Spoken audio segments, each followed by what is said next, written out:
ყვარას უმაღლესი შეფასება FIFA 25-ში. ოქროს ბურთის 20-ეული.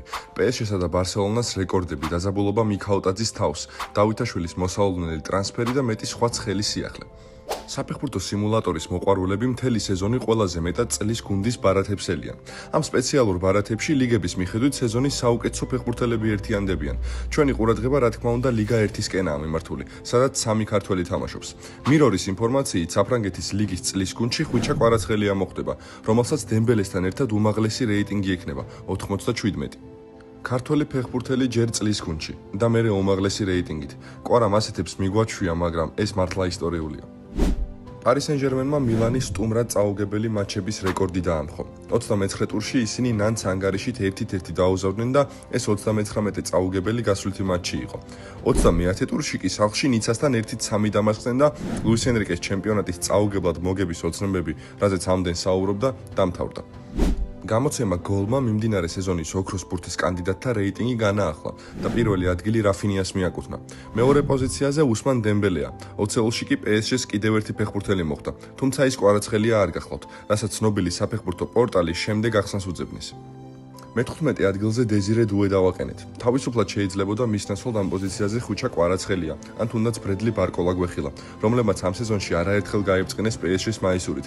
თუმცა თუ კი პროცენტულად ავიღებთ, საგოლე მოქმედებებისა და სტატისტიკის მხრივ ყველაზე ეფექტიანი დუეა.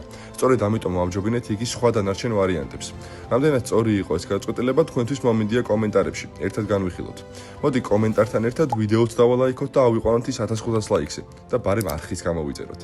სანამ დავითაშვილის მოსალოდნელ ტრანსფერზე გადავიდოდეთ, PSG-ს რეკორდთან ერთად ვახსენოთ ბარსელონას რეკორდიც, რომელიც მათ პარიზელებისგან განსხვავებით უშუალოდ ერთ თამაშში დააფიქსირეს. მალიორკასთან გამართულ შეხვედრაში კატალონიელებმა ბურთი კარისკენ 40 ჯერ გაგზავნეს, რაც ლა ლიგის აბსოლუტური რეკორდია. მიუხედავად ამდენი მცდელობისა, ბლაუგრანამ მატჩი მიზერული უპირატესობით 1-0 გაიმარჯვა. მალიორკას მეკარემ ლეო რომანმა 12 ბურთის მოგერიება შეძლო და კარიერის მატჩით ჩაატარა. მისი კარის აღება მხოლოდ დანი ოლმომ შეძლო და ეს მატჩის ბედის გადამწყვეტი ფაქტორიც აღმოჩნდა.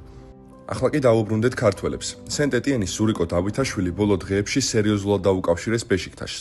თურქული საფეხბურთო გამოცემა ტავკიმი იუწყება, რომ არწივები რამდენიმე კვირაა ქართველით დაინტერესებულნი არიან. ჯერჯერობით დეტალები დასაზუსტებელია, თუმცა ბეშიქტაშის მოქმედ და მანჩესტერ იუნაიტედის ყოფილ მწვრთნელს ოლე გუნარ სულშერს მიაჩნია, რომ ზურიკო ზუსტად ერგება მის სათამაშო სისტემას. დავითაშვილს სენტ-ეტიენთან კონტრაქტი 2028 წლამდე აქვს დადებული და მისი გამოსასყიდი ფასი 10 მილიონი ევროა. ჟორჟ მიქაუტაძე ლიონში კარგ სეზონს ატარებს. მძიმე სტარტის მიუხედავად, ქართველი შემტევი თამაშიდან თამაშამდე პროგრესირებს და ლიონის ერთ-ერთ უმნიშვნელოვანეს ფეხბურთელად ყალიბდება. ფრანგები ევროპა ლიგაზე მანჩესტერ იუნაიტედთან დრამატულად დამარცხდნენ, თუმცა ლიგა 1-ში მე-6 ადგილზე არიან და ჩემპიონთა ლიგის გასვლის რეალურ შანსს ინარჩუნებენ. როგორც ფრანგული გამოცემა ლე პროგრესი იუწყება, ლიონის გასახდელში ვითარება დაძაბულია. საქმე იმაშია, რომ გუნდის ლიდერები და კაპიტნები ალექსანდრ ლაკაზედი და კორენტენ ტოლისო უკმაყოფილონი არიან მთავარი მწვრთნელის ფონსეკას მუშაობითა და გადაწყვეტილებებით.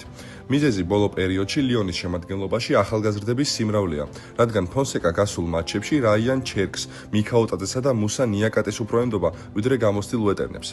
სიტუაცია განსაკუთრებით მანჩესტერთან შეხვედრის შემდეგ დაიწყება, როცა სტაფის გადაწყვეტილებით სასტარტოდან მატჩის ნაცვლად აკუ-აკუმ დაიწყო. ამის გამო სერბ ფეხბურთელსა და ფონსეკას შორის ურთიერთობა საგრძნობლად დაიწყება. ჩვენ აქედან მხოლოდ იმის დასკვნა შეგვიძლია, რომ მწვრთნელობა ურთულესი საქმეა, მით უმეტეს დიდი გუნდის მწვრთნელობა. ახალგაზრდა ტალანტებს თუ არ ათამაშებ, გულშემატკივრების უკმაყოფილებას იღებ. გამოცდილ ვეტერნებს თუ დატოვებს კამზე კი მაცავეს აყვედურს. აღსანიშნავია, რომ მიქაუტაძემაც და დავითაშვილმაც ლიგა 1-ის ბოლო ტურში ულამაზესი გოლები გაიტანეს, რის შედეგადაც ჟორჟს ამ სეზონში 16 გოლი და 11 ასისტი მოუგროვდა, ზურიკოს კი 8 გოლი და 7 ასისტი. ეს თუ უკვე არ გვიქნია, ვიდეო დავალაიქოთ და გადავიდეთ კიდევ ერთ ქართველ ფეხბურთელზე. საქართველოს ნაკრებისა და კრაკოვიას მარჯვენა მცველით, ოთარ კაკაბაძით, გერმანიასა და ნიდერლანდებში ინტერესდებიან. ამის შესახებ პოლონურ მედიაში წერენ და იუწყებიან, რომ ბოლო თამაში 29 წლის კაკაბაძეს რამდენიმე სკაუტი აკვირდებოდა. ამ მატჩში პოზნანთან კრაკოვია 2-1 დამარცხდა, თუმცა ოთარმა გოლის გატანა მოახერხა და პირველსავე ტაიმში დუბლსაც შეასრულებდა, ბურთი ძელისთვის რომ არ მოერტყა. პოლონური გამოცემა გოლი შემდეგ რამეს წერს. კაკაბაძის ფორმა თამაში ყოფნა უცხოურ კლუბებს არ გამორჩენიათ.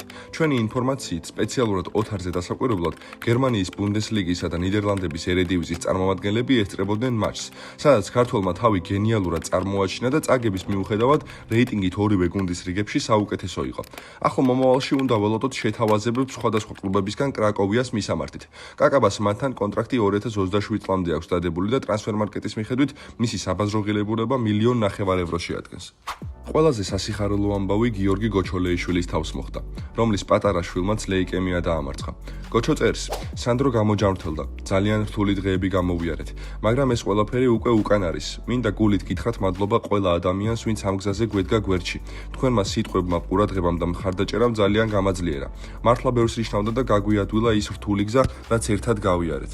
ყველაზე რთული ნაწილი უკვე დასრულებულია. ახლა იწყება რეაბილიტაცია და ჩვენ ამ ნაწილსაც ერთად გავივლით, იმავე რწმენითა და იმედით. კიდევ ერთხელ დიდი მადლობა ყველაფრისთვის. ქართულ ფეხბურთზე ამით დავასრულოთ და გადავიდეთ კოპა დელ რეიზე, რომლის ფინალშიც ბარსელონამ რეალის დამარცხება შეძლო. ამ სეზონში უკვე მესამედ. კუნდე მთელი თამაში შესანიშნავად გამოიყურებოდა და ზღაპრული გამარჯვების მომტანი გოლით შეაგდო. მატჩის მთავარმა მსაჯმა რიკარდო დებურგოს ბენგოეჩიამ რეალის სათადარიგოთა სკამზე მყოფ სამ ფეხბურთელს, რუდიგერს, ვასკესსა და ბელინგემს წითელი ბარათი უჩვენა. შეხვედრის დასრულების შემდეგ ესპანელმა მსაჯმა მატჩის ოქმში ის დეტალები ჩაწერა, რის გამოც ეს გააკეთა. 120 წუთზე ანტონიო რუდიგერს წითელი ბარათი უჩვენა, რადგან მან ნივთი მესროლა, რომელიც არ მომხვედრია. წითელი ბარათის შემდეგ იგი აგრესიულად იქცეოდა და რამდენიმე ადამიანი აკავებდა. 120 წუთზე ლუკას ვასკესას წითელი ბარათი უჩვენა. მან თამაში მიღებული გადაწყვეტილება გააპროტესტა, მოედანზე შემოვიდა და უკმაყოფილებას გამოხატავდა გადაწყვეტილების გამო. შეხვედრის დასრულების შემდეგ ჯუდ ბელინგემი აგრესიულად განწყობილი იყო ჩვენს მიმართ. ის ჩხუბობდა და უკმაყოფილებას გამოხატავდა. ჩვენკენ მომავალი ბელინგემი თანაგუნდელებმა შეაჩერეს. წერს ბენგოეჩი მატჩის ოქმში. მოკლედ, ჩვენ ისხა შეგვიძლია ვთქვათ, რომ რეალ სეზონი ჩაუვარდა და იქ კარლო ანჩელოტის დრო მთლიანად ამოიწურა. შესაბამისად, მადრიდელებს უკვე დასაწყები აქვთ ძებნა ახალი მწვრთნელისთვის. ლესტერ სიტის ლეგენდა ჯეიმი ვარდი სეზონის ბოლოს ლესტერს დატოვებს. ამასთან დაკავშირებით ინგლისელმა ფეხბურთელმა კომენტარი გააკეთა. ამ კლუბში იმდენი ხანი მაქვს გატარებული, რომ ვერასდროს წარმოვიდგენდი, რომ ეს მომენტი მოვიდოდა.